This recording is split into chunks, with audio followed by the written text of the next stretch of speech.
Olá, aqui é Pai Hermes de Xangô, dirigente da tenda de Umbanda Caboclos de Bois e Labirinto das Almas, e o tema deste vídeo é, afinal, quem é Orixá? Sempre em respeito à diversidade, levamos esse questionamento, essa discussão. Breve, para que o vídeo não seja tão cansativo, agradeço a paciência de todos e todas. Vamos começar então. Orixá, em linhas gerais, significa senhor ou senhora do Ori, ou seja, da cabeça da nossa divindade interior, que se dialoga, melhor dizendo, que dialoga com essas entidades, como alguns chamam, com essas divindades. Os conceitos variam também na definição, mas em linhas gerais, Orixá é o regente ou a regente da cabeça. Claro que quem participa do desenvolvimento mediúnico, seja num terreiro aqui, um terreiro ali, sabe que cada um de nós não carrega apenas um orixá. Mas a discussão aqui é uma tentativa de trazer em respeito à diversidade alguns conceitos do que é ou de quem é orixá. Então, o primeiro conceito que eu trago aqui é de que orixá é uma energia da natureza. Então, nesse sentido, para muitas pessoas, Iemanjá, por exemplo, não é uma entidade, uma divindade que rege as águas doces ou salgadas. Iemanjá é a própria água doce ou a própria água salgada, entendida, portanto, como uma energia da natureza, não apenas a contrapartida física, mas a contrapartida etérica, espiritual. Então, essa seria uma primeira definição. Uma segunda definição é que o orixá é um ancestral divinizado. Se nós pesquisarmos, nós vamos encontrar, por exemplo, que houve um Xangô que foi Alafim, rei, o terceiro Alafim, o terceiro governante da cidade-estado de Oió.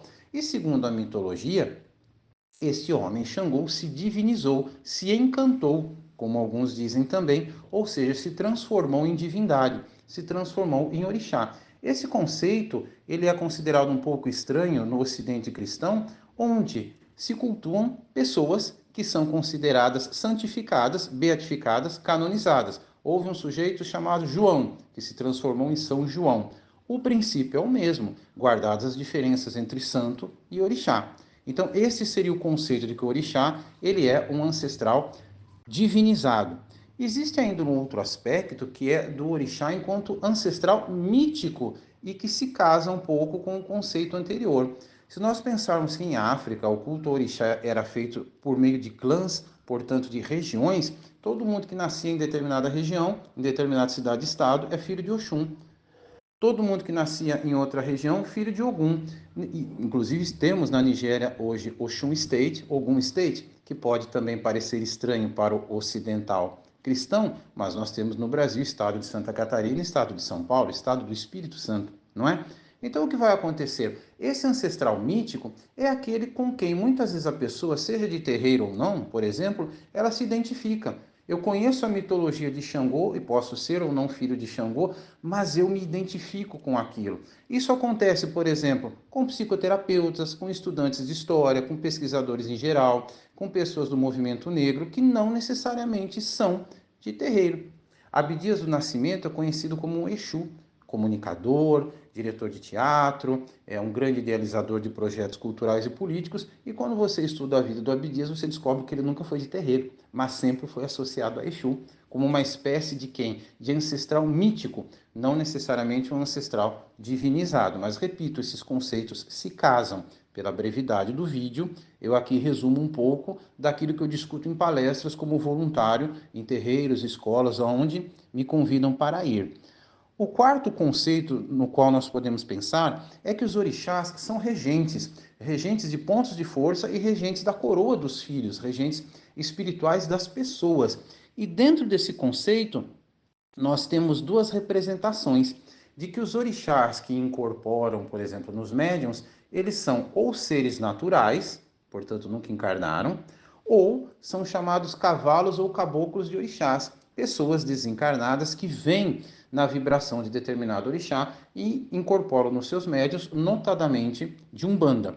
Nesse sentido, o que eu gostaria de discutir com vocês é que quem considera aquele ser que incorpora como um ser natural, portanto que nunca encarnou, como quem considera aquele ser que incorpora uma pessoa desencarnada e, portanto, um cavalo de orixá, um caboclo de orixá, ambos os segmentos concordam que aquele ser que incorpora não tem a mesma gradação de um orixá, por exemplo, que rege as pedras do planeta, que rege o fogo, de modo geral, do planeta, a quem nós chamamos, por exemplo, de Xangô, na nossa cultura, nas nossas religiões.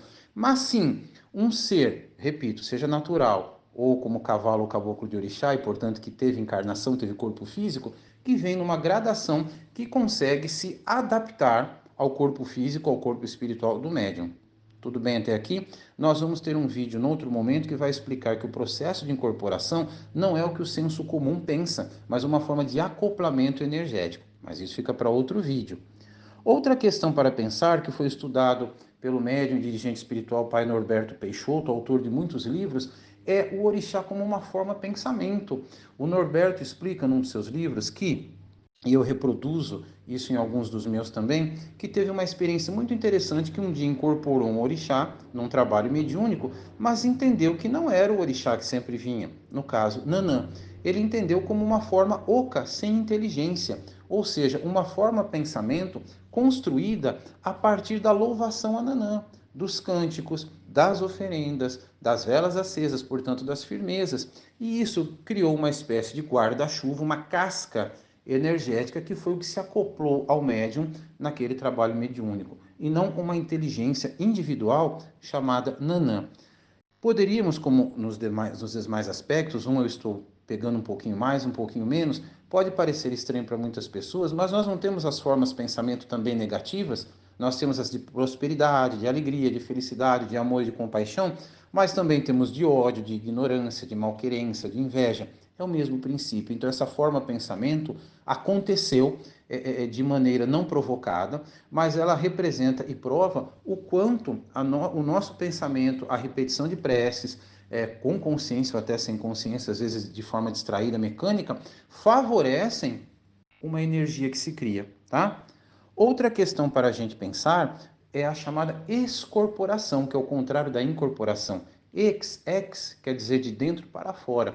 O princípio da excorporação, mais entendido nos cultos de nação, porém também em algumas umbandas, é um princípio segundo o qual a partícula daquela divindade, a partícula do orixá que rege o ser, está no chakra cardíaco. E este ser, quando, por meio do bori, principalmente nos cultos de nação e nas umbandas que praticam o bori, quando se alimenta a cabeça, quando se cuida da cabeça da forma devida, você abre um canal em que essa energia que está no cardíaco vai poder explodir e assim essa partícula que você tem do orixá que o rege, orixá de cabeça, vai se ligar diretamente, como numa antena, ao orixá, à energia do orixá, e aí você vai ter a manifestação mediúnica. Esse é um conceito, repito, muito mais afeito aos cultos de nação do que na Umbanda, mas pesquisando nós vamos encontrar diversas casas e dialogar sempre com cada uma delas e aprender. E por último, eu quero lembrar que os orixás também representam imagens arquetípicas. Nós temos os chamados arquétipos e as imagens arquetípicas. Por favor, Pai Dermes, me dê um exemplo prático. Claro, exemplo de arquétipo, nós temos, todas as culturas trazem um comunicador. Um comunicador que lida com a comunicação, seja a palavra, o sentimento, mas também com as vias, com os caminhos, com as encruzilhadas do mundo. Então, isso é um arquétipo. Na cultura iorubá, nas religiões de terreiro de modo geral, embora haja várias nações, nós conhecemos esse comunicador com a imagem arquetípica de Exu. Outras culturas, outros povos vão cultuar, por exemplo, Mercúrio, Hermes, haverá uma variação muito grande. Repito, na cultura iorubá e na maioria dos nossos terreiros, principalmente de influência Queto, de influência Nagô, nós temos o quê? Nós temos Exu. E essa é a imagem arquetípica que vai se manifestar nesta cultura, nesta religião.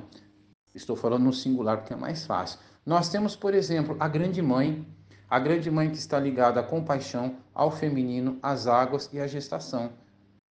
Nós teremos na China Kuan-Yin, nós teremos entre os orixás Oxum, nós teremos no Brasil Nossa Senhora das Graças ou Nossa Senhora Aparecida, daí inclusive o sincretismo em seu contexto, enfim, é um tema muito complexo, mas assim, para a gente entender um pouquinho como essas imagens são manifestações de um arquétipo e como elas variam de acordo com a cultura, da religião, de acordo com o povo, enfim. Para encerrar, eu gostaria de fazer um convite.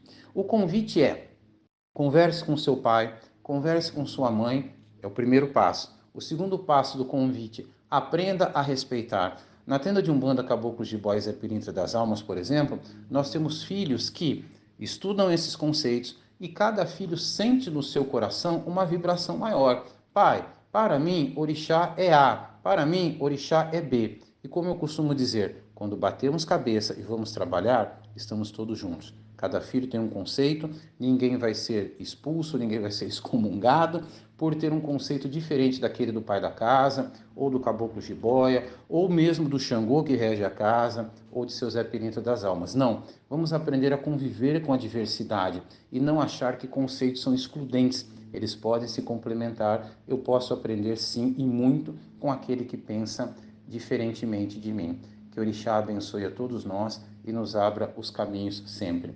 Abraço, gratidão e axé.